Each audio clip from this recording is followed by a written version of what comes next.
नीति, तू अभी तक तैयार नहीं हुई और तू रो क्यों रही है? आप ऐसा मेरे साथ कैसे कर सकते हैं माँ? 1 साल से मैं ये सब घिन आने लगी है मुझे खुद से। आपको कोई फर्क नहीं पड़ता ना माँ? बेटा, तू तो सब जानती है ना कि हमारे घर के क्या हाल है, और आदित्य की पढ़ाई का खर्चा भी है ना।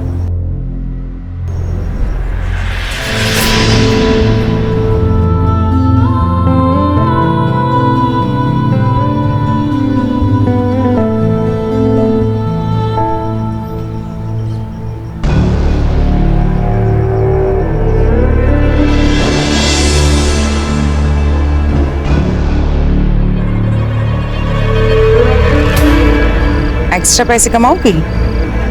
एक्स्ट्रा क्या? ज्यादा कुछ नहीं, बस कस्टमर को जाके थोड़ा कॉपरेट करने का। वो कहते हैं ना, कस्टमर इज किंग।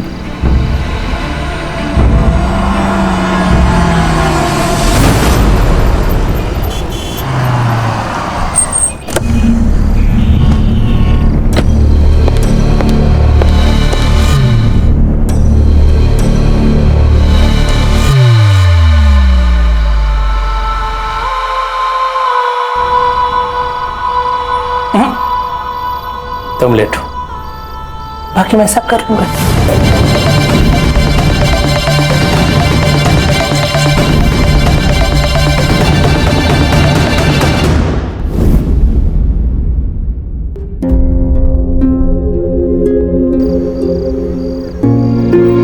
ये अपने डील का, और ये तुम्हारा टिप।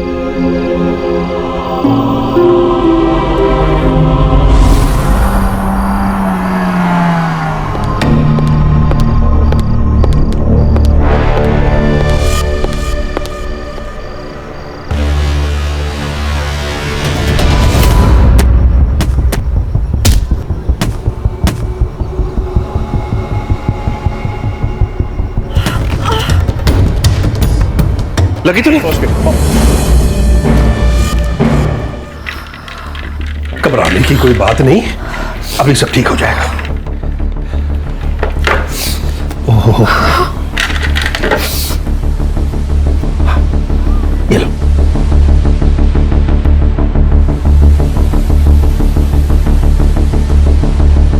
अब मेरी बात मानो, यहां थोड़ा आराम कर लो। एकदम से चलोगी तो चक्कर आ जाएंगे।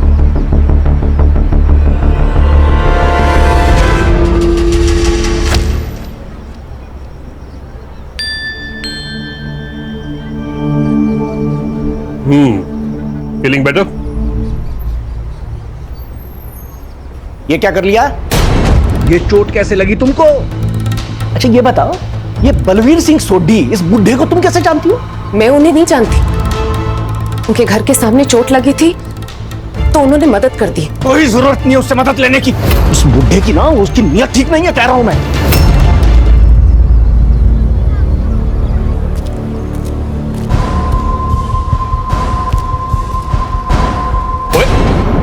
जी, ये क्या देख रहे हैं आप? पहला ला मेरा फोन। शर्म नहीं आती आपको ये सब देखते हुए? उसमें शर्म की क्या बात है? किसने लिंक फॉरवर्ड किया था? मैंने खोला, मुझे क्या पता था कि ये सब निकलेगा। आपको पता है, बांके भी छिप कर देख रहा था। बागे और नला किधर? हाँ तुझे शर्म नहीं आती? वो पीछे खड़े खड़े मेरे फोन में झांकता छिप छिप कर। नहीं साहब, मैं कुछ नहीं चल, चल निकल। अच्छा उसे छोड़िए, मुझे 20,000 रुपए चाहिए, कुछ सामान खरीदना है।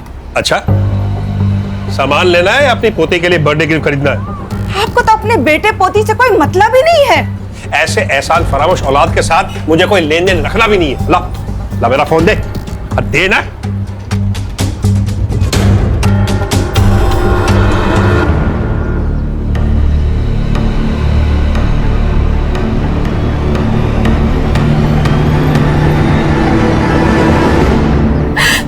मुझे ये सब मजबूरी में करना पड़ रहा है, मेरे पास और कोई रास्ता नहीं। मैं अभी बात करता हूं तुम्हारे बाप से। नहीं नहीं नहीं अंकल, आप ऐसा कुछ मत करिएगा अंकल। आप जानते नहीं मेरे पापा को, पता नहीं वो क्या करेंगे मेरे साथ। मेरी जिंदगी तो खराब हो गई अंकल, कम से कम अपने भाई की लाइफ को सुधार लूं। नहीं अंकल प्लीज, मैं आपके हाथ जोड़ती हूँ अंकल, प्लीज आप कुछ मत करिएगा। क्या कर रही हो तुम? अच्छा कोई बात नहीं, रो मत, मैं कुछ नहीं कहूँगा। बस चुप ए लड़की, शर्म नहीं आती? तेरी बाप की उम्र के आदमी है ये क्या बक रहे हो तुम? मैं बक रही हूँ। और ये क्या कर रही है? मेरे बाप की उम्र के आदमी के साथ चिपक रही है। आपको पता है ये कैसे कैसे कपड़े पहनती है, देर रात तक बाहर रहती है, लगता है इसने आपको भी फंसा लिया है। फालतू बकवास बंद कर अपनी। नीति नीति नीति रुको तो। नालायक, उस बाजारू लड़की के लिए आपने मुझे थप्पड़ मारा। अब मैं यहाँ एक पल भी नहीं रुकूंगी। क्या कर रहा है अपने उस कमीने बेटे के साथ? जा रही हूँ। तो जा ना, जा के रहे अपने उस लड़के के साथ में। कोई नहीं चाहिए मुझे।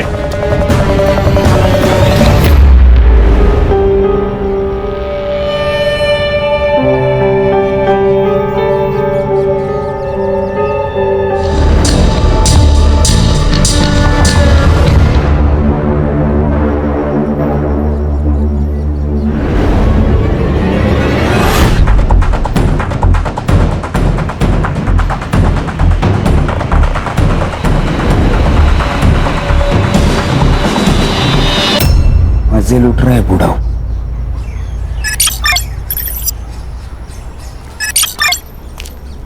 अरे जयराम वाके भैया। जयराम पांडे जी, जयराम। और गांव से हो आए? अरे हाँ बिल्कुल। और भाभी बच्चे कैसे हैं? सब ठीक, सब ठीक। ये शहर में चाहे जितनी चमक धमक हो, लेकिन गांव का हवा पानी कुछ अलग ही है। हाँ भैया, ये बात तो आप सही कह रहे हैं। चलो पांडे जी, चलता हूँ। चलो चल।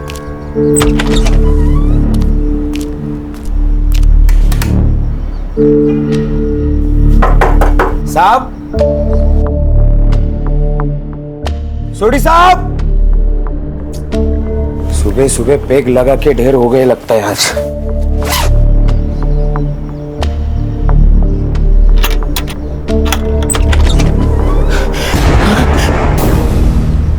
मोबाइल भी नहीं है सर। एक काम करो, पूरा घर चेक करो।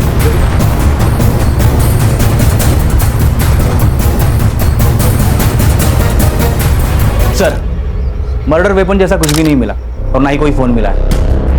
तो सर बाकी सामान भी सब बरोबर अपनी जगह पे है, फुटेज का ही हल्ला नहीं है। आईटी कमिश्नर थे तो दुश्मनों की कमी नहीं होगी। बहुत से अमीर और पावरफुल लोगों के रडार पर होंगे सोडी साहब। और रिटायर होने के बाद मार दिया उन्होंने। Siddharth, yes sir. इनका नंबर निकाल के ट्रेस पे डालो और सीडीआर भी निकालना। Okay sir.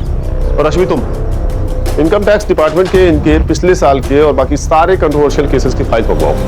जी सर। ताबे जी, वो नौकर कहाँ है जिसने मर्डर रिपोर्ट किया? परिवार में बीवी और एक बेटा है, लेकिन हमारे साहब अपने बेटे से बातचीत ही नहीं करते थे। उनके बेटे ने मनपसंद लड़की से शादी भी की थी, इसीलिए उन्होंने बेटे और बहू को निकाल दिया। और पत्नी? वो थी ना साहब, वो उन्हीं के साथ रहती थी, लेकिन कुछ दिन पहले उनका बहुत झगड़ा हुआ। वो हमारे साहब का और नीति मैडम का अफेयर चल रहा था ना, इसलिए भानु मैडम घर छोड़ के चली गई। नीति मैडम? हाँ साहब। जानते हो कौन है? हाँ साहब, सब जानते हैं सोसाइटी में उनको। और तुम गांव गए हुए थे? हाँ जी साहब। कब? साहब वो 4 मई को साहब, 11 बजे की बस थी। सर पूरा घर छान मारा लेकिन कहीं पे कुछ नहीं मिला। लेकिन एक बात सस्पिशियस है सर, टेरेस लॉक है। कोई जरूरी कागजात या कोई फाइल्स मिसिंग ऐसा कुछ? वो अलमारी में बंद है। और चाबी कहाँ है? साहब के पास ही रहती थी। और टेरिस की? उसकी भी। मुझे जाने दो, ये मेरा घर है। छोड़ो, छोड़। बलबीर जी, बलबीर जी, उस नीति ने मेरे पति को खा लिया। मुझे तेरे पापा को छोड़कर नहीं जाना चाहिए था। मेरे पति बिल्कुल सठिया गए थे, अपनी बेटी की उम्र की लड़की पर लट्टू हो गए थे। दिन भर नीति नीति, हमेशा उसको फोन करना, उसकी फोटो देखना, और कुछ दिन पहले तो उसने हद ही कर दी। आप ये सही नहीं कर रहे। एक अनजान लड़की को प्रॉपर्टी में हिस्सा दे रहे हो। अरे इस प्रॉपर्टी में तेरा हिस्सा भी है। अगर वो लड़की आज के बाद आपके आसपास भी आए ना तो देखना। वो एक बात सुन ले तू, ये फैसला ना मैंने पूरे होश आवाज में लिया है, और अब तुम दोनों यहाँ से निकलो और दोबारा अपनी शक्लें नहीं दिखाना। बलबीर तो जैसे उसका असली चेहरा देखना ही नहीं चाहते थे। और क्या था नीति का असली चेहरा? पूरी सोसाइटी में बदनाम थी वो लड़की। नीति के फैमिली को पता था क्या उसके इस अफेयर के बारे में? इंस्पेक्टर साहब, आप सुन क्यों नहीं रहे हो? मेरी बेटी मिसिंग है। अरे तुम काय को नहीं सुनता है? तुमको बोला ना 24 घंटे के बाद आने का थाने में मिसिंग कंप्लेंट करने को। साहब समझो ना बात को साहब, मेरी जवान बेटी है। साहब, यही उस नालायक लड़की के माँ बाप है। इनकी आवारा बेटी ने मेरे पति के साथ ये सब किया। मैडम, तुम इससे बात करो मेरी बेटी के बारे में। आप मेरी बेटी को ढूंढिए साहब, कुछ भी करके ढूंढिए साहब। सर, इस बूढ़े सोडी ने मेरी बेटी का जीना आराम कर रखा था। सारा दिन उसी के पीछे पड़ा रहता था, फिर उसे महंगी महंगी गिफ्टें देता था। ये सोने की बैंगल्स भी उसी ने दी थी। सब जब मैंने रोकने की कोशिश की तो सर हाथापाई पे उतर गया। मुझे तो लगता है सर मेरी बेटी के गायब होने में ना इसी का हाथ है। आपको कब पता चला कि नीति मिसिंग है? सर, हम 3 मई को कोल्हापुर गए थे एक शादी में, और नीति घर पर बिल्कुल अकेली थी। 2-3 दिन में शादी में बिजी रही तो उसे फोन भी नहीं कर पाई। और जब हम लोग लौट कर आए तो देखा कि नीति घर पर ही नहीं है, और उसका फोन भी स्विच ऑफ जा रहा था। रश्मि, इसे नीति के सारी डिटेल्स ले लो। रश्मि, ये नीति का फोन ट्रेस पर डालो, उसका सीडीआर चेक करो। और हाँ, सोशल मीडिया भी। आजकल के यंग बच्चे जो अपनी फैमिली और फ्रेंड्स को नहीं बताते हैं, सोशल मीडिया पर अनजान व्यक्तियों को पक्का बताते हैं। सिद्धार्थ, सुतार, सनफ्लावर कॉलोनी जाओ। बलबीर और नीति के अफेयर के बारे में उनका क्या कहना है ये पता करो। हाँ सर। और सिद्धार्थ, बलबीर के आईटी डिपार्टमेंट्स के केसेस मंगवाओ जिसमें उसने डिफॉल्टर्स के खिलाफ एक्शन लिया था। सर, वो सब तो कर ही लेंगे, पर मुझे क्या लगता है ये बलबीर सोडी को मारने का सबसे बड़ा मोटिव ये नीति गुप्ता के पास ही था। उसके पास क्या मोटिव होगा सिद्धार्थ? कुछ भी हो सकता है, प्यार, पैसा या फिर प्रॉपर्टी। अरे पर सिद्धार्थ, बलबीर ने सारी प्रॉपर्टी उसके नाम की थी ना। तेज तर ना, ये भी तो हो सकता है कि उसने ब्लैकमेल करके करवाई होगी। वाह, मतलब पूरी सोसाइटी जिससे डरती है वो एक यंग लड़की से डरेगा। ये लड़की लोग कितनी डेंजरस होती है पता नहीं आपको। क्यों सुधर वो देखा नहीं आपने? प्रॉपर्टी अपने नाम होती है, कैसे मार दिया उसको। अच्छा, तुम ये साफ साफ कैसे कह सकते हो कि सर, क्या लगता है आपको किसने मारा होगा, लड़की ने या बीवी ने? सुतार, जिस केस का जवाब इतना सीधा दिखता है उसका असली जवाब उतना ही टेढ़ा होता है। ये भी हो सकता है कि किसी ने बलबीर को मार दिया हो, फिर नीति को किडनैप किया हो। सर, नीति की सबसे बड़ी दुश्मनी तो बलबीर की बीवी और बेटे से ही थी। बलबीर ने नीति को उनके हक का सारा माल दे दिया था। हो सकता है। रश्मि, अनु और दलजीत के कॉल रिकॉर्ड्स और मोबाइल लोकेशन चेक करो। और हाँ, सिंसियर लोग डिस्कशन करते हैं, डिबेट नहीं। Sorry sir. सर, मैं बलबीर जी से बचने के लिए दूसरे रास्ते से ऑफिस जाती थी। पता नहीं वो कब कहाँ क्या बोल दे। सर, बलबीर अंकल को तो हर बात से प्रॉब्लम थी, हमारे बाहर खेलने से लेके वॉचमैन की रेडियो सुनने तक। और पिछले हफ्ते तो उनकी वॉचमैन पांडे जी के साथ लड़ाई भी हो गई थी। इधर आ। क्या हो गया साहब? बहुत छेड़ने का शौक है तेरे को? क्या बोला था तू? मैं क्या बोल रहा था? क्यों? मैडम, हमें भी हाथ घुमाने का मौका दो ना। अरे मैंने नहीं बोला था साहब। साहब तो झूठ बोल रही है साहब। झूठ बोल रही है? झूठ बोल रही है। किस हाथ से घुमाएगा? किस हाथ से ना? अरे साहब मर जाएंगे। कितना मारोगे? मर जाएगा बेचारा यार। ऐसे आदमी का मर जाना ही अच्छा है। नहीं, छोड़िए इसे। आइंदा ऐसी हिमाकत की ना तो जान से जाएगा। चलो। साहब, हम कुछ नहीं किए साहब। कुछ नहीं किया? कुछ नहीं किए? साला तुम लोग कभी कुछ करते नहीं है ना? बोल पारो साहब। अरे साहब, सर, मैंने सोसाइटी वालों से कंफर्म किया, इसने नीति को छेड़ा था। साहब बस थोड़ा सा छेड़े, कुछ किए नहीं साहब। लेकिन साहब वो तो धंधे वाली है। तो तू छेड़ेगा उसे? हमने सुना था कि वो बलबीर, वो बूढ़ो उसको खुश रखती थी साहब। तो कुछ भी करती हो, पर तुझे उसे छेड़ने का अधिकार किसने दिया? साहब, हम अकेले नहीं छेड़े साहब, वो बाकी के भी लाट टपकती थी साहब। उसने हमसे बताया था कि वो नीति मैडम और बलबीर आपस में चिपटते लिपटते रहते थे साहब। उसका अपने मालिक के साथ में लफड़ा भी हुआ था साहब। अब है तो मर्द ही ना साहब, और नीति मैडम को देख के किसी का भी मन डोल सकता है। और ये बात नीति ने तुम्हारे मालिक को बता दिया होगा, और तुम्हारे मालिक ने तुम्हें नौकरी से निकाल दिया होगा। इसी बात पर झगड़ा हुआ था ना उससे जाने से पहले। झगड़ा हुआ था मेरे साहब के साथ, लेकिन किसी और वजह से।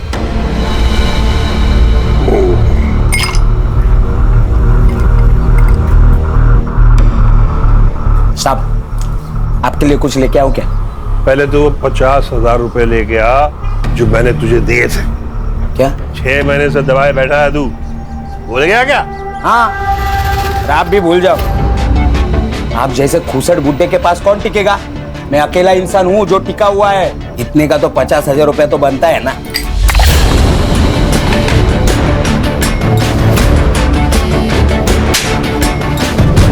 नालायक, मुझसे जुबान लड़ाता, निकल, चल अभी बाहर निकल। और उसी रात तुमने तुरंत अपने मालिक को मार दिया गांव जाने से पहले। अरे नहीं साहब, सोडी साहब और मेरे बीच में झगड़ा होता रहता था, पर ना साहब का मेरे बिना चलता था और ना मेरा साहब के बिना चलता था। तुम और पांडे तुम भी थाना शहर छोड़ के कहीं नहीं जाओगे, नहीं तो सीधा जेल जाना पड़ेगा, समझ गए?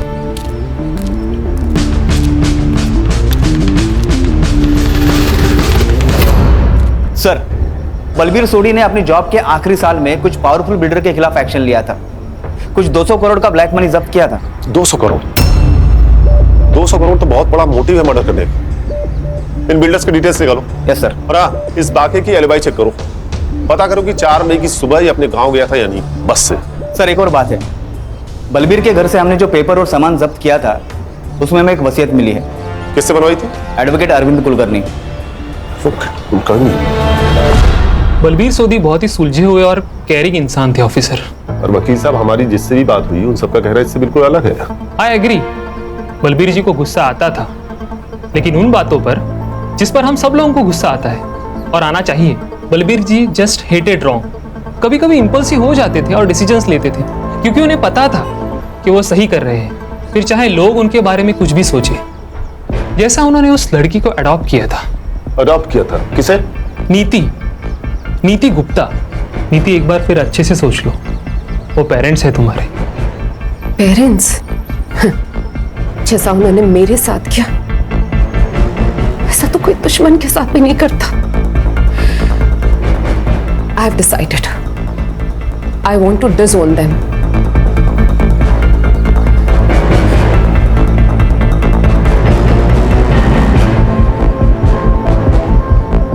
मुझे अब बस बलबीर अंकल की बेटी बनना है। कुलकर्णी, हमारा रिश्ता बहुत पवित्र है, लेकिन अनु हम पे बहुत शक करती है। उसे लीगली अडॉप्ट कर लूंगा तो उसकी गंदी सोच भी बदल जाएगी। तुम पेपर्स बना लो।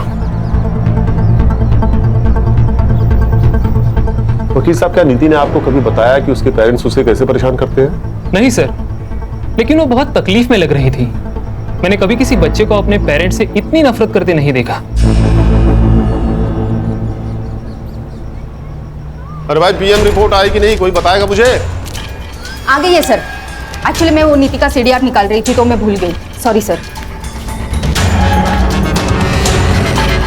बलबीर सोडी की death excessive bleeding due to blunt force trauma से हुई है।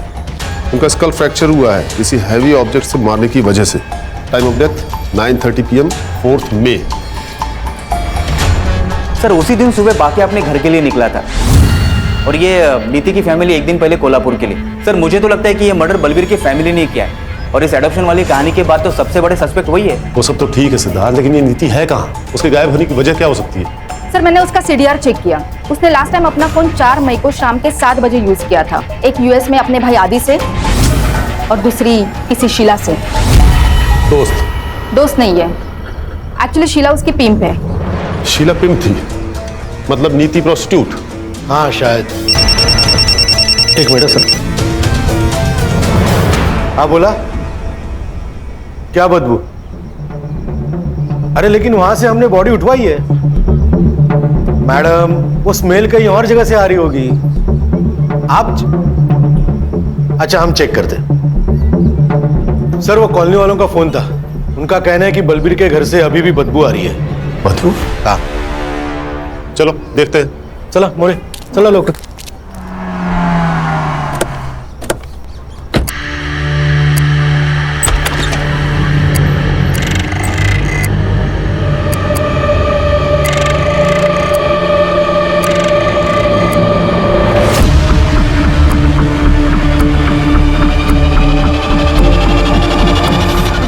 हटो पीछे, आने दे। अरे क्या कर रहे हैं आप? बॉडी को हाथ नहीं लगा सकते आप।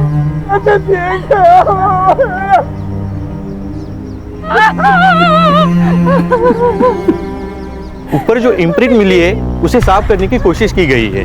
हम ट्राई कर रहे हैं, लेकिन मुझे नहीं लगता कुछ मिल सकता है। देखिए ये प्रिंट इस केस को सॉल्व कर सकता है, डायरेक्ट एविडेंस ही है, so please do your best. Okay sir. Sutar, ये नीति और बलबीर की फैमिली के फिंगरप्रिंट्स लो, बाकी और पांडे की भी। इन सबके पास मोटिव था इन मर्डर्स का, पर हमें और सस्पेक्ट्स एंगल को एक्सप्लोर करना होगा। ये शीला से मिलते हैं पहले। हाँ, चलाती हूँ मैं एस्कॉर्ट सर्विस। तो पहले तो लीगली था ना, अब इनलीगली हो गया है क्या? नहीं, बिल्कुल नहीं, इलीगल तो नहीं है। तो फिर सर आपको भी कुछ कैटलॉग सिखा दूं? खुश हो जाएंगे आप। तेरी खुशी तो मैं निकाल दूं। रुक। रश्मि, शीला जी, हम यहाँ नीति गुप्ता के बारे में जानने आए हैं। अब ये मत कहिएगा कि आप उसे जानती नहीं है। हम यहाँ उसके फोन और मैसेजेस के थ्रू आए हैं। और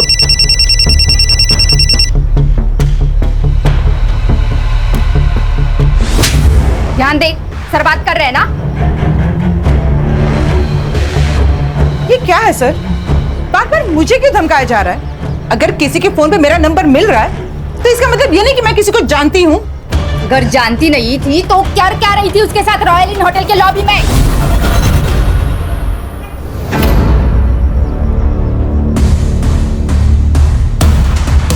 देखिए शीला जी, हमारे पास सीसीटीवी फुटेज है जिसमें आपको नीति को कई बार पिकअप और ड्रॉप करते हुए देखा गया है। हाँ, मैं जानती हूँ नीति को। कहाँ मिली थी आप उससे? उसका बाप निर्मल उसे यहाँ पे लेके आया था। What? अरे सर, यही होती है लड़कियों की जिंदगी। यहाँ तो सगा बाप भी उसका नहीं होता, तो निर्मल तो सौतेला बाप था, कई बार उस पर हाथ मारता था। आखिरी बार कब बात हुई थी उससे? यही कुछ 10 दिन पहले सर, जब उसका बाप उसे यहाँ पे लेके आया था, तभी मैं उसे किसी क्लाइंट से मिलवा रही थी और तभी वो बुढ़ा यहाँ पे आ गया था।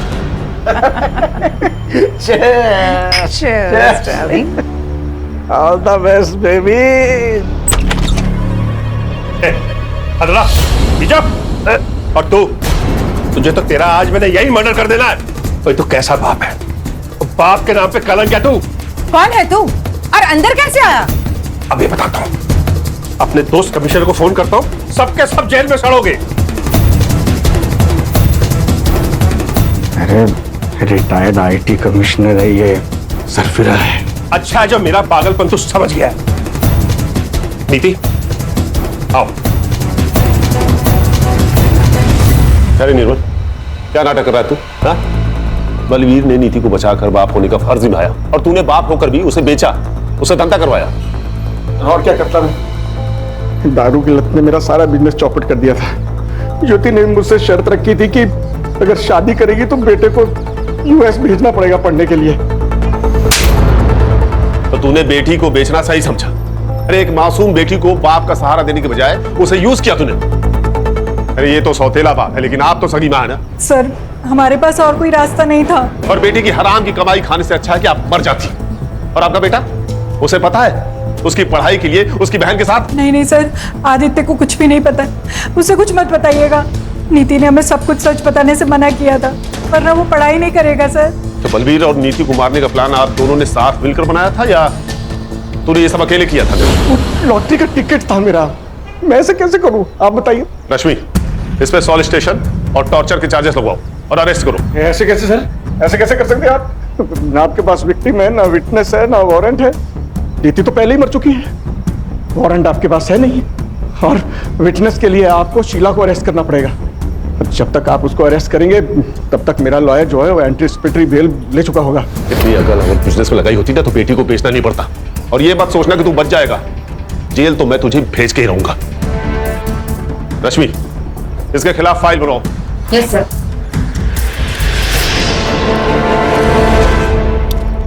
सर, अनु और दलजीत के कॉल रिकॉर्ड्स और लोकेशन एकदम क्लीन है।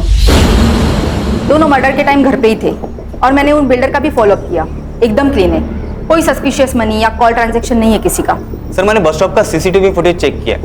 ये वाकई सुबह 11:30 बजे की गाड़ी पकड़कर अपने गांव चला गया था। निर्मल और ज्योति के सीडीआर? सर, मैंने चेक किया, वो मर्डर के वक्त कोल्हापुर में ही थे। उनकी फोन लोकेशन वही की है। अरे फोन भेज दिया रहेगा बाइकों के साथ कोल्हापुर। सर, नीति की पीएम रिपोर्ट आई है। वो मैंने अर्ली रिलीज रिक्वेस्ट डाली थी।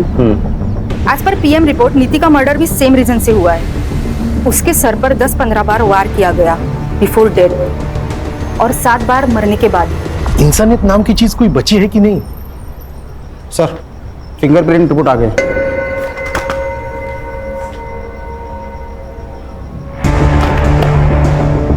फॉरेंसिक वालों को सिर्फ 48% फिंगरप्रिंट्स मिले हैं, जबकि कोर्ट में कम से कम 50% फिंगरप्रिंट्स की जरूरत पड़ती है। सर एक बार ये किसी से मैच हो जाए ना, तो उसके खिलाफ हम कोर्ट के लिए सबूत ढूंढ ही लेंगे। ठीक है, जितने भी सस्पेक्ट्स हैं सबसे फिंगरप्रिंट्स मैच कराओ और ये रिपोर्ट मुझे जल्द से जल्द चाहिए।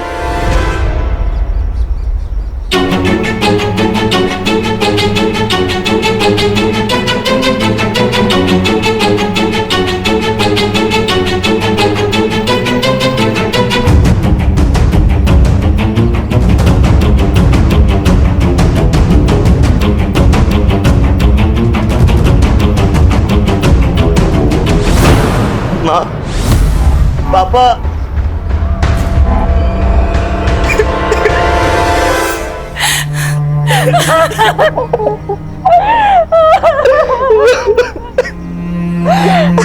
नीति नहीं बची।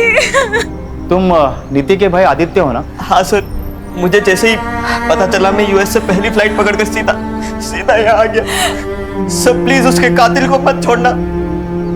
हो गया सर। रिपोर्ट कब तक मिलेगी? सर रिपोर्ट शाम तक मिल जाएगी सर। इतने सारे सस्पेक्ट में से एक भी फिंगरप्रिंट मैच नहीं हो रहा है। अगर इन्होंने नहीं किया तो फिर किसने किया? मतलब वहां कोई और भी था। रश्मि, सोनी बंगलो एरिया का डंप डेटा निकलवाओ, पता करो 4 मई की शाम को वहां कौन कौन था। और ये सुतार क्यों नहीं आया अभी तक? कहां रह गया? हॅलो सुतार भाऊ आहेत कुठे तुम्ही?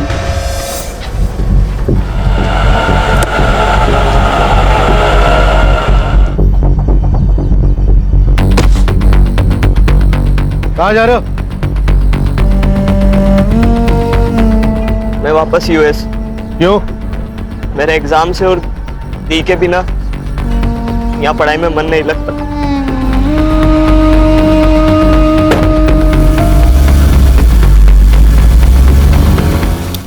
अरे किसी की सुतार से बात हुई क्या? अभी तक आया नहीं वो, कहाँ रह गया? सर मेरी उनसे फोन पे बात हुई थी, वो अभी आते होंगे सर। Sorry sir, sorry. ये आ गए। क्या सॉरी सॉरी सर, सॉरी। उस सोडी साहब के घर के यहाँ पे गया था ना, डब्बा भूल गया था रिक्शा में। तुम्हें पता होना चाहिए यहाँ कितना काम पड़ा है सुतार। सर बहुत अजीब लग रहा है आज सर। मर्डर किसी एक का हो जाता है और सारे घर को भुगतना पड़ता है। क्या बात है सुतार भाऊ, आज ये फिलोसॉफी नहीं है मैडम। वो नीति का भाई मिला था, मायूस था बेचारा बहुत। अमेरिका जा रहे हैं वापस। क्या कहा? वापस जा रहा है? हाँ। अरे कल ही तो आया था ना वो। हाँ तो क्या हो गया सर, वो परीक्षा है उसकी, उसके लिए जा रहा है बोल रहा। उसकी बहन का मर्डर हुआ है सुतार, इतना खर्चा करके वो यहाँ आया है। लोग तेरे अभी तक रुकते हैं, वो क्रियाक्रम के पहले निकल रहा है। अजीब सा लग रहा है मुझे। Siddharth, yes sir. आदित्य की फोटो सर्कुलेट करो और कंट्रोल रूम से कहो कि एयरपोर्ट जाने वाले हर रास्ते पर नाकाबंदी लगाए। Yes sir. और अश्विनी तुम सभी एयरलाइंस का पैसेंजर मैनिफेस्टो चेक करो, पता करो कि वो किस एयरलाइन से वापस जा रहा है। जी सर।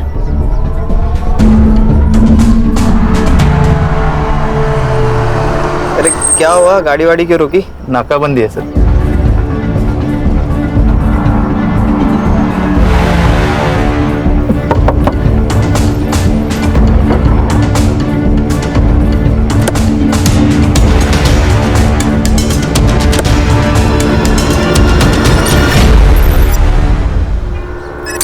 चल हाथ आगे ला।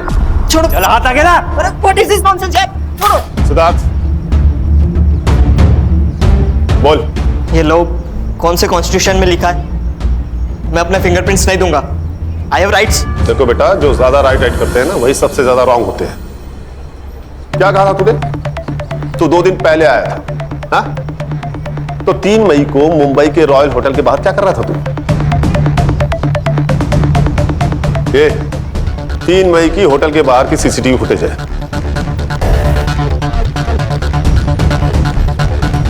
ये पूरी पहने हुए तू ही है ना? ये सोसाइटी के बाहर की सीसीटीवी फुटेज है। So what? अब घर जाने से पहले 2 दिन पहले चिल करना चाहता था। इसमें प्रॉब्लम क्या है? प्रॉब्लम हमें नहीं, प्रॉब्लम तो तुझे होने वाली है, वो भी बहुत बड़ी वाली, क्योंकि 4 मई को तेरा सेल लोकेशन बलबीर के घर के आसपास पाया गया है। अब बोल, 4 मई को रात 8 बजे तू बलबीर के घर पे क्या कर रहा था? मोरे, जरा अपना डंडा लेके आना। लगता है जब तक इसको पड़ेगी नहीं तब तक ये बोलेगा नहीं। अरे रुकिए, मैं सब बताता हूँ। बोल। सर मैं क्या करता सर, मेरे यूएस वाले फ्रेंड ने दी की एक फोटो एस्कॉर्ट सर्विस पर देख ली थी। वो सब मेरा मजाक उड़ाने लगे थे, कह रहे थे कि मेरी दी प्रोस्टिट्यूट है, वो जब मुंबई आएंगे तो मेरी दी के साथ मजा करेंगे सर मुझे यकीन नहीं था, तो सर मेरे सामने कस्टमर बनकर मेरी दी से चीट की सर मैं दी को पूछता था। शी बिट्रेड मी सर, धोखा दिया सर उन्होंने। और इसलिए तू 2 दिन पहले ही आ गया और उन दोनों का पीछा किया। हाँ सर, तभी जाकर तो मुझे पता चला कि उस बुड्ढे बलवीर और दी का कुछ चल रहा है।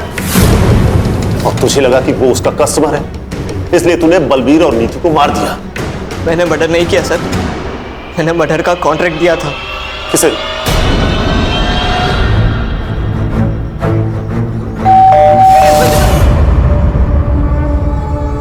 वो साहब, इस लड़के ने मेरा और सोडी साहब का झगड़ा सुन लिया था।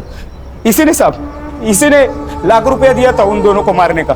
फिर उन दोनों का फोन और मारने का हथौड़ा मैंने तोड़ के गटर में फेंक दिया साहब। पर तू उसी दिन सुबह बस पकड़कर गांव चला गया था ना? हाँ साहब, उसी बस में गया मैं, क्योंकि प्लान ही वही था। यहाँ से बस पकड़ूंगा और भिवंडी उतर के वापस आऊंगा काम खत्म करने, और फिर से रात को चला जाऊंगा अपने गांव। मुझे कोई रिग्रेट नहीं है। अरे दी के साथ तो यही होना था, जो हुआ ना अच्छा ही हुआ। उसकी गलती एक ही थी कि वो चुप रही, वो भी सिर्फ तुम्हारे लिए। तुम्हारे पेरेंट्स ने उससे जबरदस्ती ये काम करवाया। और बलवीर सोनी, वो उसका कस्टमर नहीं थे, उन्होंने उसे लीगली अडॉप्ट किया था ताकि उस गंदगी से बाहर निकाल सके, उसे वो सब कुछ दे सके जो वो डिजर्व करती है। लेकिन तूने उससे वो सब कुछ छीन लिया। क्या हो गया सर? इधर चकाचौंध वाली जिंदगी जीनी है, पैसे की लत लगा लेते हैं, हाई प्रोफाइल में रहने का सबको। ये सब करने के लिए आदमी कुछ भी कर जाता है। अरे गरीब आदमी को देखो, क्या वो जीता नहीं है? इंसान अगर उसूल वाला हो तो पैसे निकालने के सही रास्ते निकाल ही लेता है। हमारे देश की लड़कियों को भी समझना होगा, शोषण घर वाला करे या बाहर वाला, आवाज उठाना जरूरी है। फिर वो चाहे कोई भी हो, अपना बाप हो, भाई हो या कोई और, किसी के लिए खुद को दांव पर लगाना सही नहीं है।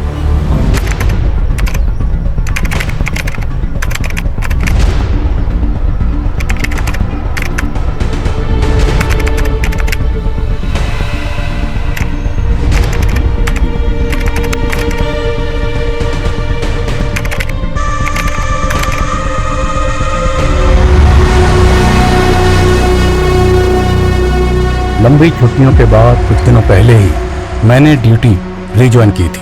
फिर मेरे पास आया सेजल मेहता केस। इस केस ने मेरे जहन को इतना थका दिया कि लगने लगा मैं इस केस में एक अरसे से उलझा हुआ हूं।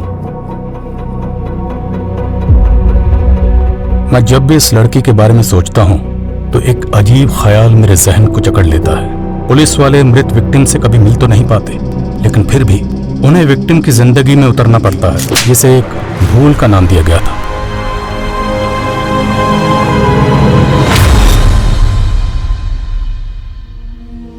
अक्सर ऐसा क्यों होता है?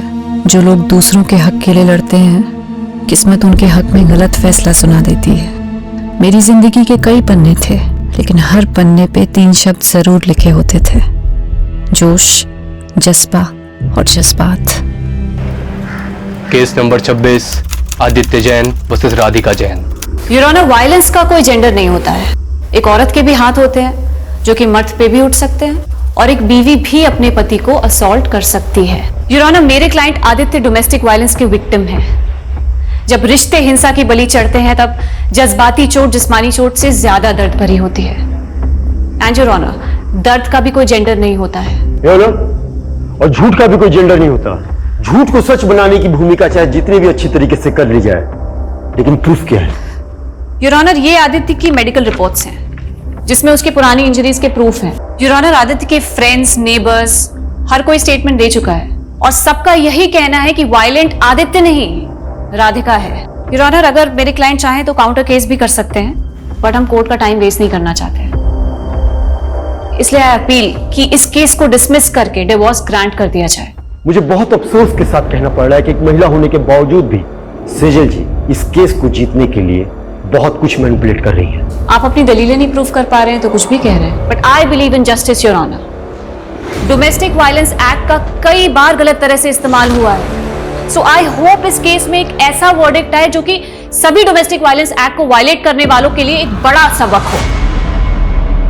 सेजल, मुझे अब विश्वास हो गया है कि तुम्हारी मदद से मैं एक केस जीत सकता हूँ। मैं तुम्हें बता भी नहीं सकता हूँ कि उस औरत के साथ मैं कितनी घुटन महसूस करता था। सेजल, कब से कॉल लगा रहा हूँ, फोन भी बंद है तुम्हारा। सॉरी प्रतीक, मैं कोर्ट रूम में थी। तो मुझे यहाँ क्यों बुलाया? पहले ड्राइवर समझ रखा है।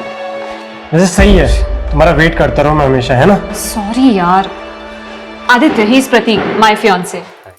हाय। हाय। अब आपका ऑर्डर हो तो चले यहाँ से। See you on the verdict day. Let's go, bye.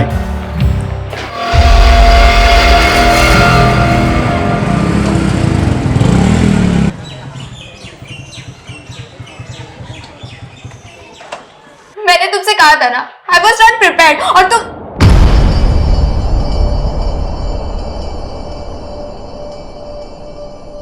Anjali, क्या हुआ राघव? अंजलि रो क्यों रही थी? क्या किया तूने उसके साथ? क्या क्या मतलब? फ्रेंड्स हैं हम, हमारी भी पर्सनल बातें होती है। राघव, तू अभी इतना बड़ा भी नहीं हुआ है और माँ की एब्सेंस में मैं तेरी बड़ी बहन ही नहीं, तेरी गार्जियन भी हूँ। क्या पका रही होती थी? ये क्या लैंग्वेज हुई राघव?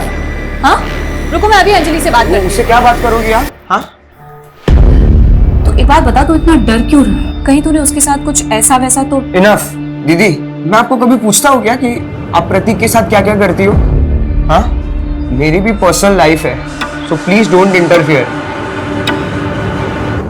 बहुत बदतमीज होता जा रहा है। सेजल, तुम ना छोटी सी बात को इधर का उधर ले जाती हो यार। तुम उसे शांति से समझाओगी ना तो आई थिंक वो समझ जाएगा। So just relax, okay? चल। बाहरी दुनिया से जूझना जितना मुश्किल होता है, उससे कहीं ज्यादा मुश्किल उन रिश्तों से जूझना होता है जिनके लिए हम जीते हैं। अपनों की हार के आगे बाहरी दुनिया की जीत भी फीकी लगती है। आदित्य जैन वर्सेस राधिका जैन। इस केस के फैक्ट्स, स्टेटमेंट्स और प्रूफ्स पे बारीकी से गौर करने के बाद ये कोर्ट आदित्य जैन को डोमेस्टिक वायलेंस के चार्जेस से बरी करती है।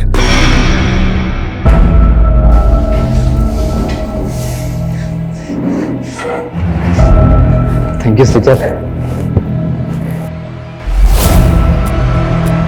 You saved my life. तुम मेरे लिए फरिश्ता बन के आई हो। जिंदगी हर मोड़ पे मुझे कामयाब कर रही थी, पर पता नहीं था मैं एक नाकाम सफर भी तय कर रही थी।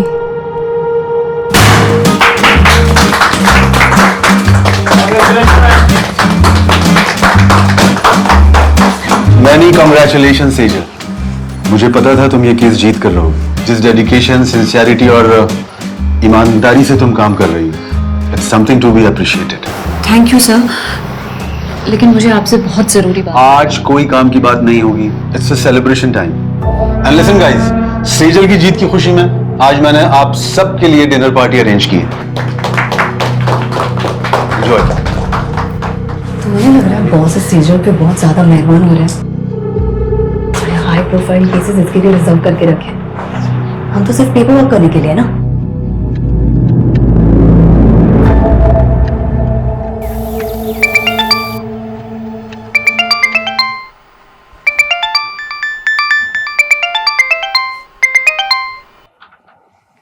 राघव, अखबार में सेजल और उसके केस के बारे में छपा हुआ है और उसने मुझे बताया भी नहीं। कहाँ है वो? दीदी सो रही होगी ना। मुझे भी सोने दो। 8 बज रहे हैं राघव, उठ और सेजल से कह मुझे फोन करेगी। दीदी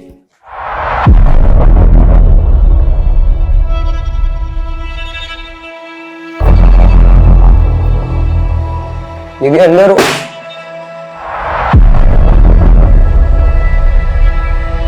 दीदी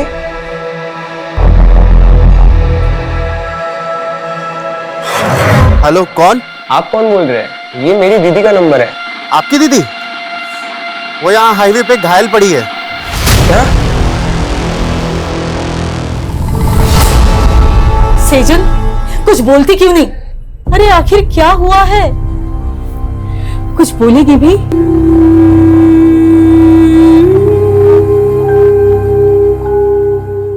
मुझे लगता है शायद दीदी के साथ रेप। क्या? इसलिए पूरे रास्ते कुछ बता नहीं रही थी। मैंने उससे काफी बार पूछा क्या हुआ दीदी, लेकिन उन्होंने कुछ बताया नहीं। पुलिस को बुलाना चाहिए। नहीं, मुझे सेजल से अकेले में बात कर लेने दे। तुम बाहर जाओ।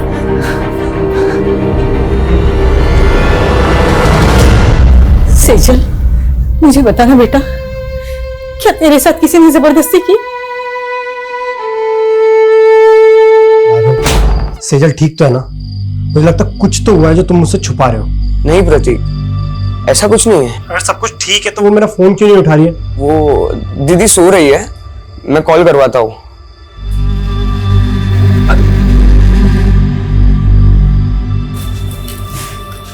पड़ोसी कुछ भी कह रहे हैं, तिल का ताड़ बना रहे हैं। लेकिन माँ सच सच बताओ, दीदी की तरह आप भी मुझसे कुछ छुपा नहीं रही हो ना? उन्होंने आपको बता दिया ना कि उनके साथ रेप हुआ है। ऐसा कुछ नहीं है, डॉक्टर को दिखाया था ना सेजल को। मुझे भी उसकी परवाह है, तू फिक्र मत कर, वो धीरे धीरे नॉर्मल हो जाएगी। नहीं, यहाँ बैठे बैठे कुछ नहीं होगा। मैं दीदी को लेके जा रहा हूँ, काम करेगी तो उनका मन बदलेगा। ठीक है, मैं भी तेरे और सेजल के साथ वहां आती हूँ।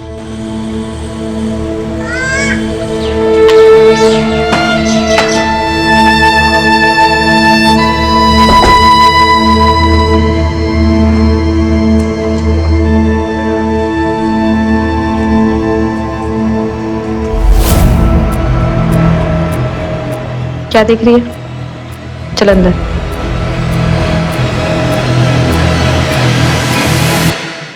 बेटा, तूने जिंदगी में कभी हार नहीं मानी। मैं तुझे ऐसे बुझा बुझा नहीं देख सकती। हम यहाँ दोबारा इसलिए आए हैं ताकि तू पहले जैसी बन सके। मैंने कभी भी किसी भी वजह से आपको दुख पहुंचाया हो तो उसके लिए आई एम सॉरी। पर प्लीज आप पहले जैसे हो जाओ ना। आप है ना, अभी मुझे जितना भी डांटोगे ना, मैं सब सुन के लूंगा। जो बोलोगे वो मैं करूंगा दीदी। आपकी सारी डांट सुन के लूंगा। आप जहाँ बोलोगे हम वहां जाएंगे दीदी। तो प्लीज पहले जैसे बन जाओ। You are my strength.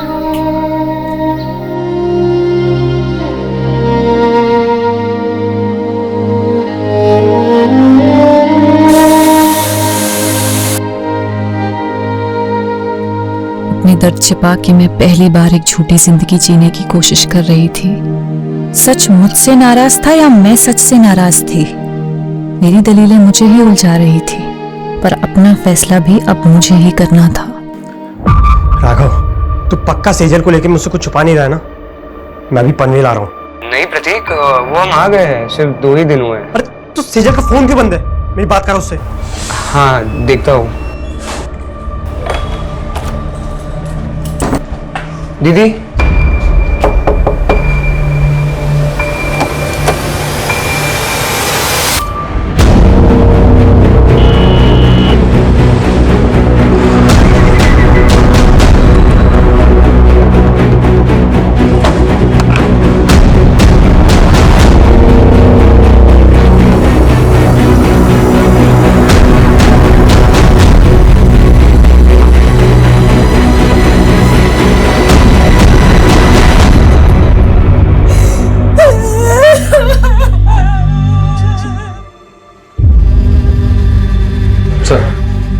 ये देख,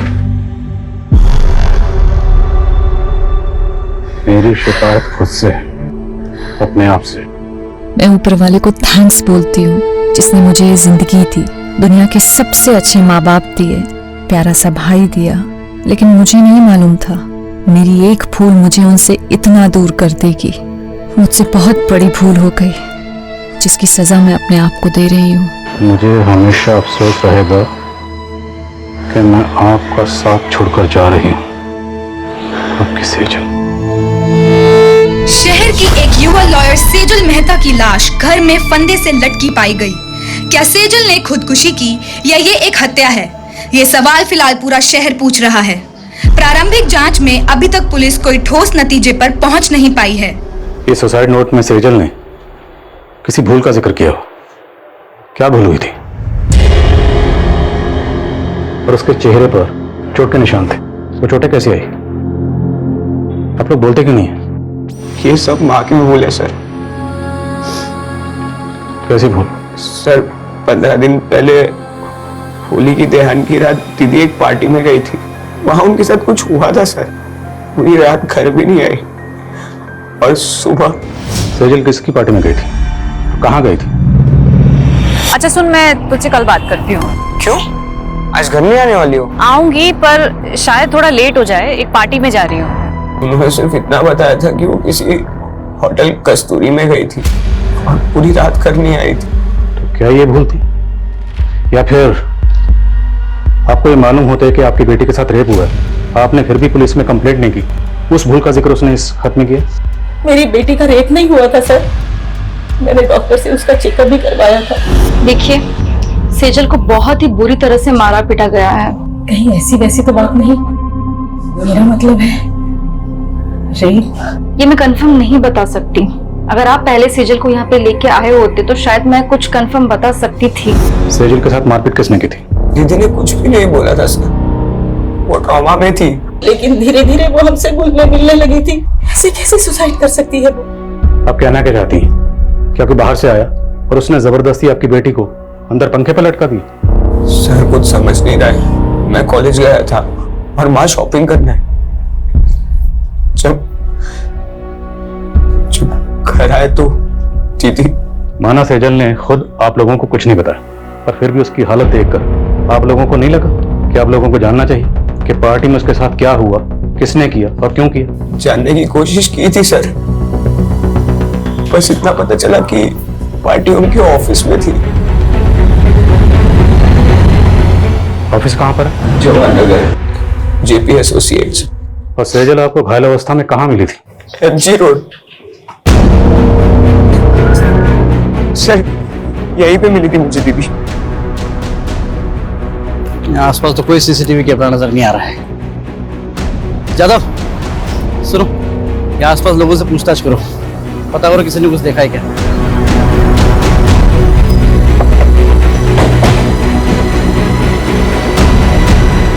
सेजल बहुत स्ट्रांग लड़की थी। मैं मान ही नहीं सकता कि वो सुसाइड करेगी। 12 मार्च की रात आपके ऑफिस की तरफ से कोई पार्टी थी? हाँ, पार्टी तो थी। सेजल ने एक कंट्रोवर्शियल केस जीता था, उसी के सेलिब्रेशन में। और ये सेलिब्रेशन होटल कस्तूरी में हुआ था? कस्तूरी? नहीं तो पार्टी तो ऑफिस में थी।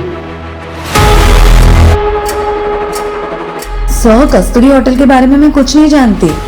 उस दिन पार्टी यहाँ पे ऑफिस में ही थी। ये पार्टी कब तक चली थी? करीब 9 बजे तक। और जब सेजल यहाँ से गई तो सब नॉर्मली था सर। अच्छा पांडे बोलो। सर ये जिस हाईवे पे सेजल की लाश मिली थी वहां से 7 किलोमीटर दूर कस्तूरी प्लाजा नाम का एक होटल है। लेकिन राघव ने तो हमें होटल कस्तूरी बोला था। एनीवेज, इस कस्तूरी प्लाजा की लोकेशन भेजो मुझे तुरंत।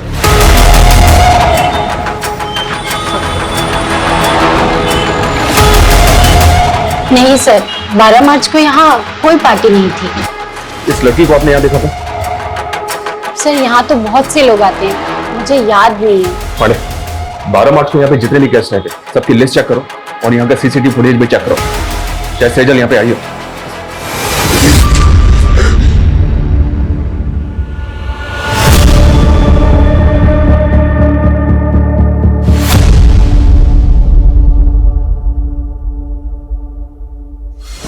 राघव, क्या है ये? मैंने मेरे बैंकिंग ऐप का पासवर्ड बता दिया तो तुम मिसयूज करोगे मेरे फंड्स का? किससे पूछ के तूने 35,000 रुपए निकाले मेरे अकाउंट से? मैं आपको बताने ही वाला था। और क्या करेगा तू इतने बड़े अमाउंट का? बोल।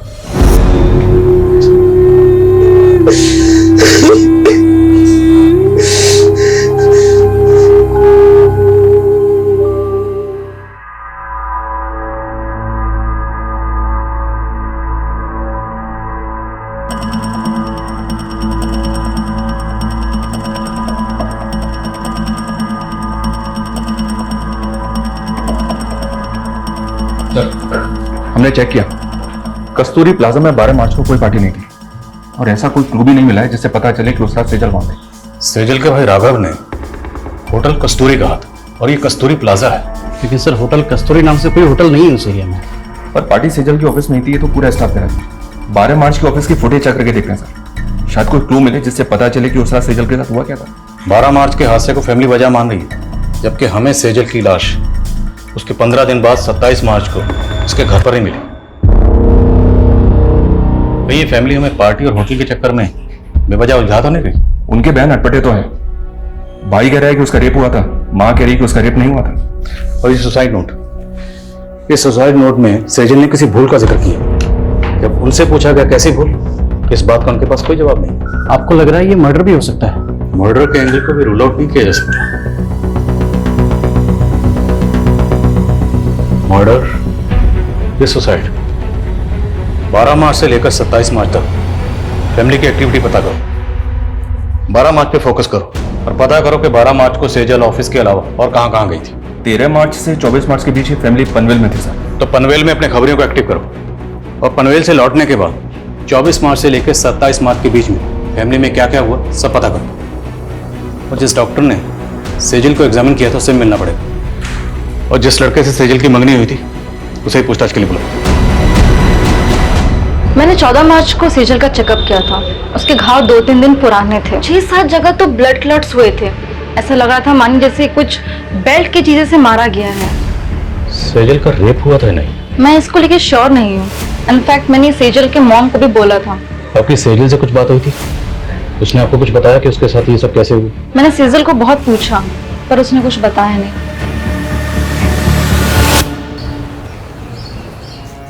अरे दर्द दबा के मुस्कुराना सीखा है और मेकअप लगा के जख्म छुपाना भी। जब तक जवानी है बिक रहे हैं, अभी का कमाया हुआ ही आगे चल के उम्र ढलने के बाद काम आएगा, समझी? माना सेजल की फैमिली ने आपको कुछ भी साफ साफ नहीं बताया कि सेजल के साथ क्या हुआ था, पर आपको कुछ तो अंदाजा हुआ होगा कि सेजल के साथ ऐसा किसने किया होगा। हमेशा खुशी दिखती थी। मेरे लिए सोच पाना मुश्किल है कि उसके साथ में ऐसा कुछ हुआ है। 12 मार्च को सेजल के ऑफिस की कोई पार्टी थी। अब अगर सेजल उस पार्टी में जाती तो जाहिर सी बात है आपको तो पता ही होता ना। मेरी इस बारे में उससे फोन पे भी बात हुई थी। प्रतीक, बॉस ने ये केस जीतने की खुशी में एक पार्टी रखी है, लेकिन मुझे ये सेलिब्रेशन बिल्कुल अच्छा नहीं लग रहा है। पर हुआ क्या? मुझसे बहुत बड़ा गुफअप हो गया। गुफअप? कैसा गुफअप? सर क्लियरली मुझे कुछ नहीं पता है, but it was something related to her work. Sejal ने ये लॉ फॉर्म 4 साल पहले ज्वाइन की थी, और इसमें गौर करने वाली बात है वो ये कि सेजल ने जितने भी केसेस जीते थे या जितने भी केसेस पे वो काम कर रहे थे, उनमें से ज्यादातर केसेस वो थे जो पहले उसकी कुलीग कविता के पास थे। मतलब कविता के केस सेजल को दिए जा रहे, जबकि पहले सेजल कविता को असिस्ट कर रही थी। सर ऑफिस की फुटेज में भी हमने कविता और सेजल के एक और कलीग विकल्प को पॉइंट आउट किया था।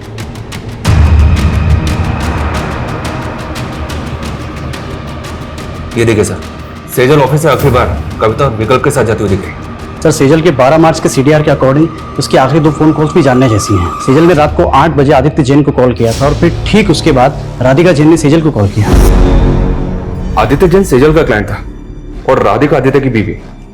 राधिका ने आदित्य पे डोमेस्टिक वायलेंस के चार्जेस लगाए थे, केस किया था और इसी केस को सेजल ने जीता था जिसकी खुशी में पार्टी हो रही थी। मुद्दा यह है कि सेजल का क्लाइंट था आदित्य जैन, तो राधिका ने इसे कॉल क्यों किया? कहीं ऐसा तो नहीं कि राधिका से हार बर्दाश्त नहीं हुई और ऐसा पॉसिबल है सर। आदित्य और राधिका से मिला और सेजल के ऑफिस में नए सिरे से पूछताछ करनी पड़ेगी। उस पार्टी वाली रात सेजल आप दोनों के साथ पार्टी से बाहर गए थे, कहाँ गए थे आप लोग? देखिए सर, हम सिर्फ उसके साथ ऑफिस से बाहर तक गए थे। बॉस को तुम पे कितना भी प्राउड हो, पर मेरा असली प्राउड तो तुम हो। मेरी छोटी सी असिस्टेंट ने इतनी तरक्की जो कर ली। तरक्की मैंने आपको छोड़ने के बाद ही की है। तो वो कहते हैं ना कि बरगद के नीचे कोई और वृक्ष नहीं पनप पाता, मैं भी नहीं पनप पाती। इसलिए विकल्प, थिंक अबाउट योर फ्यूचर। अच्छा, तो तुम शुरू से ही इतना बोलती हो? राज ना बहुत ज्यादा मीठा बोल रही हो। Thank you ma'am for appreciating me. Excuse me. हम तभी वहां से चले गए थे। उसके बाद मैंने उसे एक लड़की के साथ जाते हुए देखा। लड़की? जी सर। कौन थी वो लड़की? I don't know her. Actually काफी अंधेरा था तो मैंने उसे ठीक से देखा नहीं। ऑफिस के बाहर की 12 मार्च की सीसीटीवी फुटेज निकला। अगर ये लोग सच बोल रहे हैं तो पता तो चले सेजल उस रात किस लड़की के साथ गई थी।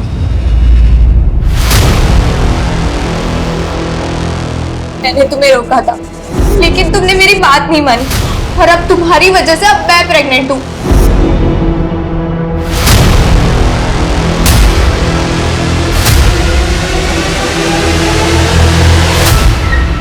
यार आज तो एक भी ग्राहक नहीं फंसा। मेरे को तो खड़े खड़े नींद लग रही है। चलना घर चलते हैं। मेरी तो बुकिंग आ गई। इसको पूछना, इसको दूध चाहिए क्या? मेरा भी बोनी हो जाएगा। अरे ये मेरे को देने में तो बार्गेनिंग करता रहता, तुझे कहाँ से देगा? जा तू जाके सो जा।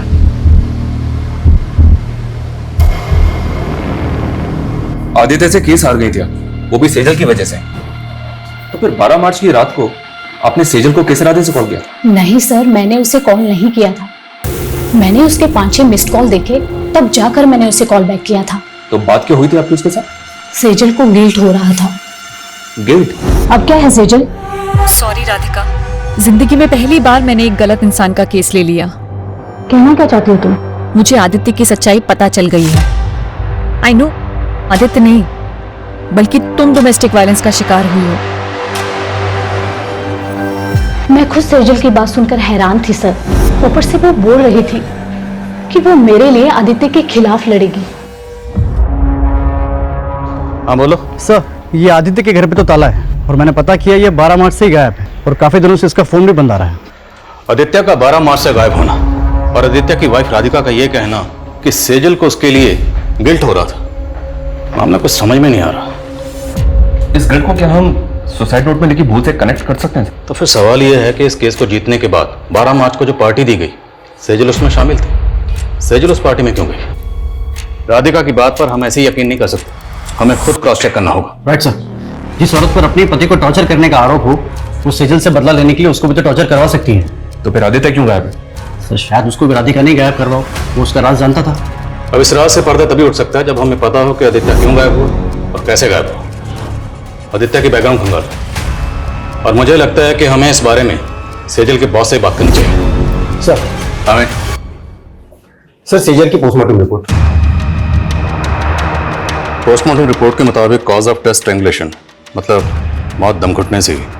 जिस्म पर चोटों के निशान थे, पर पोस्टमार्टम रिपोर्ट रेप कंफर्म नहीं करती। वो शायद इसलिए क्योंकि पोस्टमार्टम उसकी मौत के काफी दिनों बाद किया गया। मुमकिन है कि रेप हुआ क्योंकि लड़की के साथ जबरदस्ती तो हुई थी। सेजल की हैंडराइटिंग मैच हो रही है और हमारी पनवेल के खबरियों से इंफॉर्मेशन मिली है सर। कैसी इंफॉर्मेशन? पनवेल में सेजल के चाचा चाची रहते हैं। पिछले 7 सालों से दोनों परिवार के बीच कोई बातचीत नहीं है।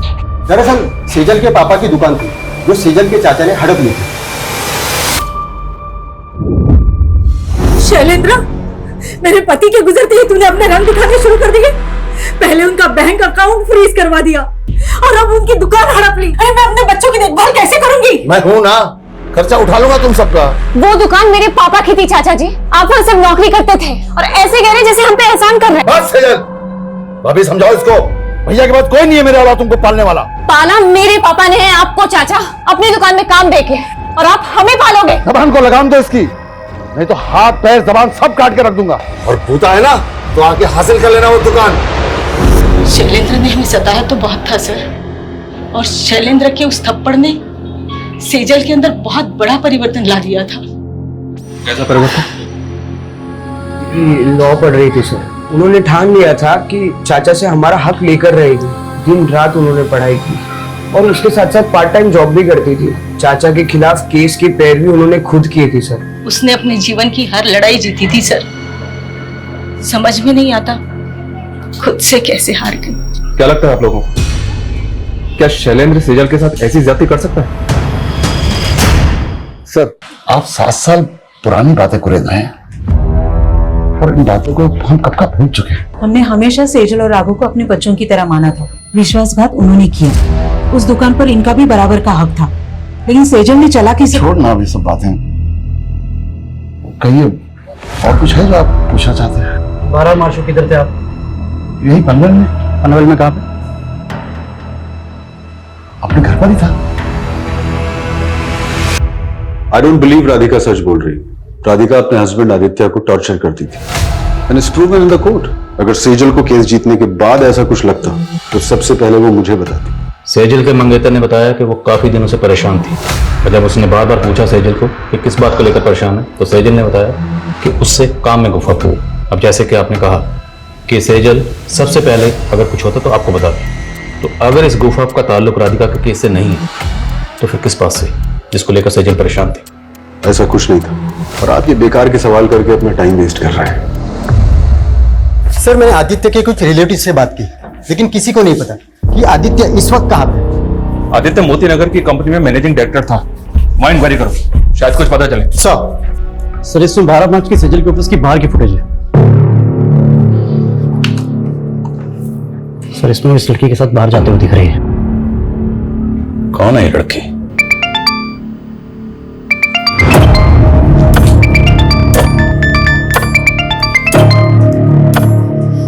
हाँ बरखा बोल। सिमी, एक गाड़ी वाले ने मुझे बहुत टॉर्चर किया। मुझे पैसे भी नहीं दिए और मेरे सारे पैसे ले लिए। मेरे पास तो वापस आने के लिए पैसे नहीं। तू घबरा मत बरखा, कहाँ है तू बता मुझे, मैं आती हूँ तुझे लेने।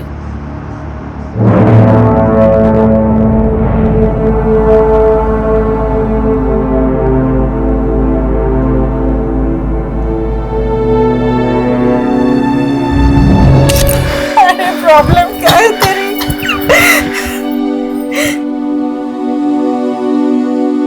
क्या चाहता है तू? फिर से मैं वही दिन देखूं? हाँ?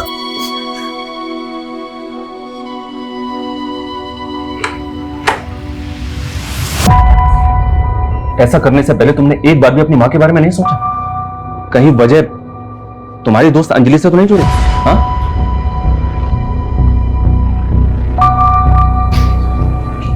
ये देखो, और मैं बताऊं कि 12 मार्च की रात को अंजलि सेजल से मिलने क्यों गई थी? 35,000 रुपए राघव कोई छोटी मोटी रकम नहीं होती है। और क्या करेगा तू इतने बड़े अमाउंट का? क्या हुआ?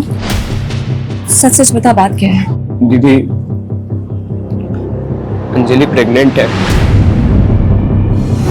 इतनी बड़ी बात तुमने हमसे छुपाई? सर, मैं गिल्ट में था। कहीं मेरी इसी भूल की वजह से तो दीदी ने। सॉरी।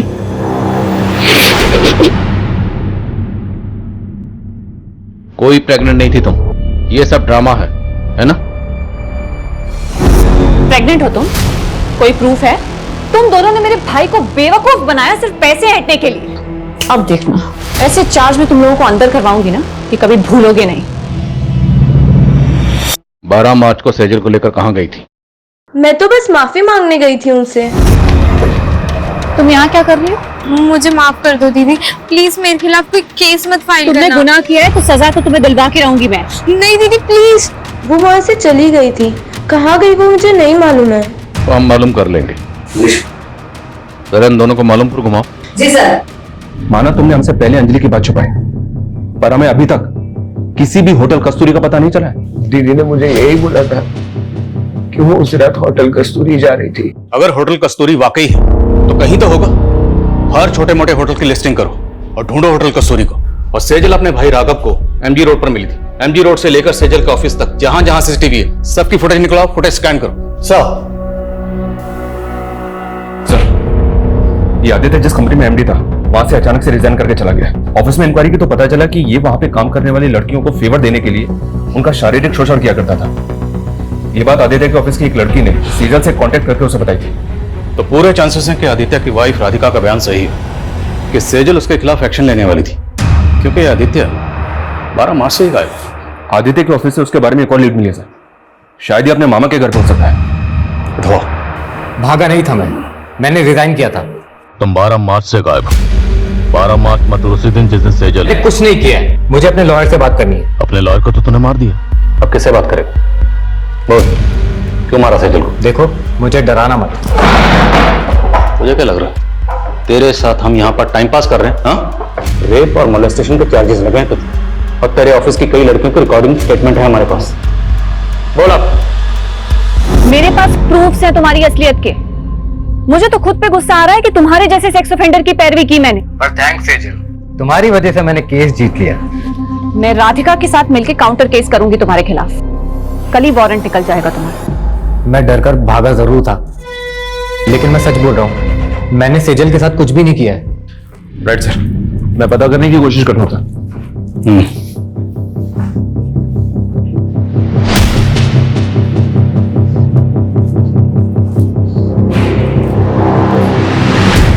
सेजल ने जिस भूल का जिक्र किया था, क्या भूल ये थी कि उसने आदित्य जैसे गलत आदमी की पैरवी की? अगर हाँ, तो फिर वो 12 मार्च से लेकर 27 मार्च तक खामोश क्यों थी? और कोई भी भूल इतनी बड़ी कैसे हो सकती है जिसकी वजह से सेजल जैसी लॉयर सुसाइड कर ले?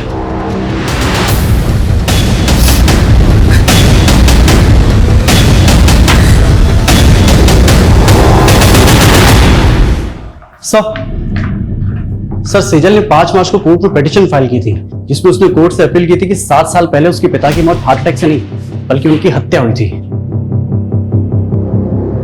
सर पिटीशन तो अंडर कंसिडरेशन है, लेकिन सेजल को यह शक था कि उसके चाचा शैलेंद्र का हाथ इसमें था। लेकिन सेजल ने ये पिटीशन 7 साल बाद क्यों फाइल की? आखिर 7 साल बाद उसके हाथ में ऐसा क्या सुराग लगा हो? सेजल की माँ को भी इस बारे में कुछ नहीं पता, लेकिन सर वो हमें शैलेंद्र के बारे में भी कोई सबूत नहीं मिल रहा है। अगर सेजल की पिता के हत्या के पीछे वाकई उसके चाचा शैलेंद्र का हाथ था और उसके बावजूद वो 7 साल से बाहर है, तो मतलब प्लानिंग लंबी की होगी। और अब सेजल 7 साल बाद उस पर मर्डर चार्जेस लगाकर उसे अंदर करवाने वाली थी। मोटिव स्ट्रांग है। इस शैलेंद्र के बारे में पता करो, उसकी हर एक हरकत पर नजर रखो। Okay sir.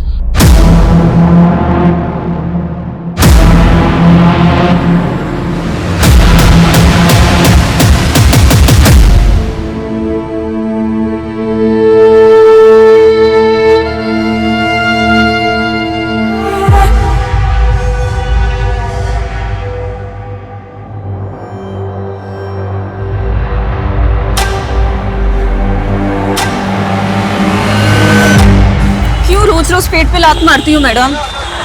बकबक बनकर। क्या बकबक मैडम? जो मर्डर करके भाग जाते हो उनको तो आप पकड़ नहीं पाते हो, और हमारे जैसों को दबोच लेते हो आप। क्या बोल रही है तू? किसका मर्डर? मेरी दोस्त का मर्डर। 6 महीने पहले 12 मार्च को हाईवे रोड पे मेरी दोस्त को मार दिया गया था। उसकी सुनवाई हुई अभी तक? चल ठीक है, गाड़ी में बैठ।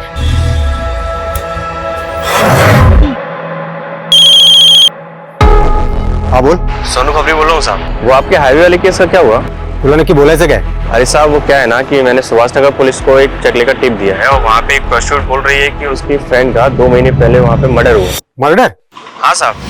क्या 12 मार्च को एमजी रोड पर एक और मर्डर हुआ था? हाँ सर, और सेजल भी 2 महीने पहले एमजी रोड पे बेहोशी की हालत में मिली। वो लड़की कौन थी जिसके बारे में खबर नहीं बताया? सर उसका नाम सिमी है, प्रोस्टिट्यूट है, आज ही अंदर हुई है। इस सिमी से मिलकर चांस लेते, शायद कोई काम की बात पता चले।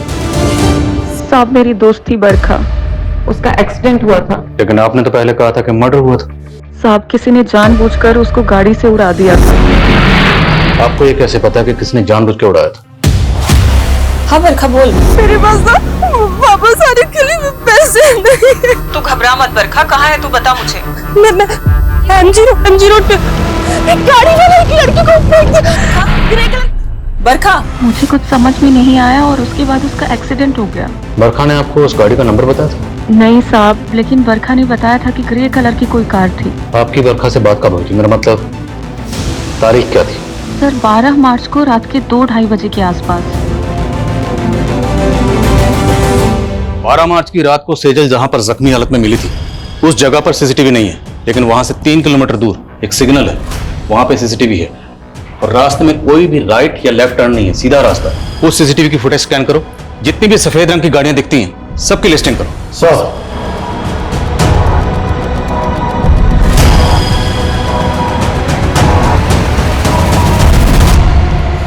सर उस रात 2 बजे के बाद उस रास्ते से ये 7 ग्रे कारें गुजरी थी और ये इन 7 कारों के 7 ओनर्स हैं। इन ओनर्स की डिटेल्स निकाली तो पता चला कि इनमें से ये मनीष, इसका एक होटल है, होटल संतूरी। राघव ने कहा था कस्तूरी, होटल कस्तूरी में गई थी। संतूरी कस्तूरी। सर ये भी तो हो सकता है कि सुनने में फर्क आया।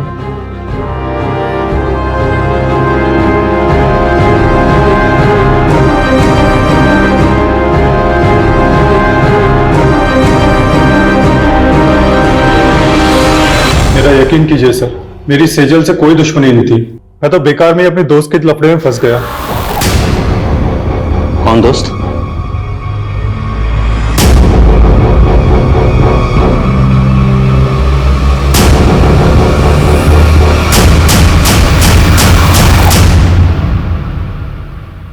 दो महीने से तेरी एक्टिंग देख रहा हूं, पर अब तो इस डंडे पे नाच करेगा। नाच। बोल, सेजल ने क्या बिगाड़ा था तुम्हारा? बोल। सर मेरा पहले बिल्कुल भी इरादा नहीं था उसे नुकसान पहुंचाने का, बल्कि वो तो ऑफिस की पार्टी मनाने के बाद में उसे मनीष के होटल में मिलने भी आई थी। प्लीज प्रतीक, वैसे भी आदित्य की वजह से मैं बहुत गिल्ट में हूँ। पार्टी करने का एकदम मूड नहीं है। सेजल, ऑफिस में ये सब चलता रहता है। Please please. कौन कौन कौन कौन कौन? Cheers, guys.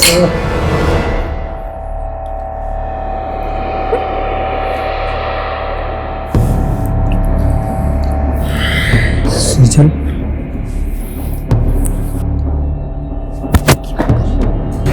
दोस्त है सामने।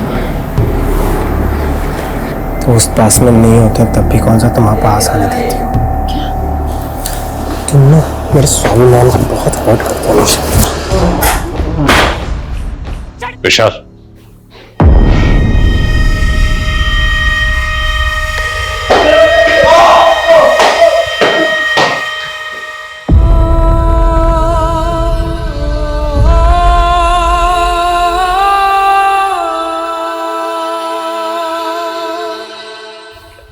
सर सेजल के साथ उसके अपनी मंगेतर ने इतना सब किया, फिर भी वो 15 दिन तक चुप रही। जबकि सेजल कोई आम लड़की नहीं थी, एक लॉयर थी, एक ऐसी लॉयर जो लोगों के इंसाफ के लिए ईमानदारी से लड़ती थी। सेजल प्रतीक को बचपन से प्यार करती थी। उसने प्रतीक पर आंख बंद करके भरोसा किया, लेकिन प्रतीक ने उसके भरोसे को तोड़ा। जब इंसान को किसी अपने सबसे ज्यादा करीबी से धोखा मिलता है तो उस इंसान का पूरी इंसानियत से भरोसा उठ जाता है। सेजल के साथ भी यही हुआ। उसने अपने सुसाइड नोट में यही लिखा कि उसे लग रहा था कि प्रतीक पे भरोसा करके उसने अपनी जिंदगी की सबसे बड़ी भूल की। वो भूल जरूर थी, लेकिन सबसे बड़ी नहीं। सबसे बड़ी भूल थी उसका अपनी जिंदगी को खत्म करना, खुदकुशी करना। हम सब की जिंदगी में दुश्वारियां आती हैं, परेशानियां आती हैं, लेकिन उन परेशानियों से लड़ते हुए, दुश्वारियों से जूझते हुए, जद्दोजहद करते हुए जिंदगी में आगे बढ़ना होता है। इसी का नाम जिंदगी है। मौत किसी मसले का हल नहीं है।